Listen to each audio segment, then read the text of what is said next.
Aéroport de Bamako, 15h15. L'avion de la compagnie Air France contenant la dépouille de Soumaïla Cissé vient d'atterrir. Au salon d'honneur, ses proches, ses plus fidèles lieutenants, la classe politique dans son ensemble, ainsi qu'une partie des autorités et des amis du continent sont dans l'attente de l'arrivée du corps du défunt.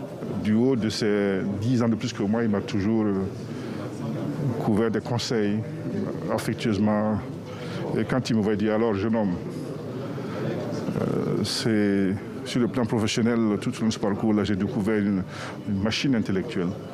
Mais au-delà de tout, c'est son patriotisme et son attachement à son pays. Pour rien au monde, je n'aurais raté cet hommage-là de venir accueillir la dépouille. La délégation se dirige vers le tarmac. Assitan, la femme de Soumaïla Cissé, entourée de ses enfants, était sur le vol en provenance de Paris. Elle reçoit les mots de condoléances d'une nation reconnaissante. Cela, avant que, comme le veut la tradition, chacun puisse dire quelques prières sur le corps.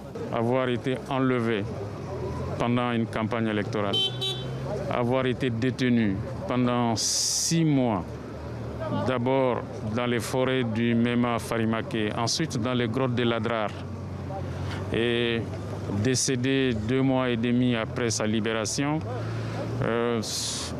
il n'y a pas de doute que Soumaïla est un martyr du Mali. Une partie de la délégation se dirige vers la maison familiale. C'est là où, depuis le décès survenu le 25 décembre, que les militants se retrouvent. Pour honorer sa mémoire, on n'a pas 2 options. C'est de continuer la bataille idéologique, le combat inlassable qu'il a mené toute sa vie durant pour le bonheur des Maliens et pour la prospérité du Mali. Et Inch'Allah, on trouvera les ressorts nécessaires en nous, on se comprendra, on préservera la cohésion, on travaillera en rassembleur pour que ce combat puisse continuer. Après un passage à la morgue, Assitan Cissé arrive dans la maison familiale. Une veillée funèbre et de prière est prévue dans la nuit. Les funérailles de Soumaïla Cissé se tiendront demain au Palais de la Culture de Bamako.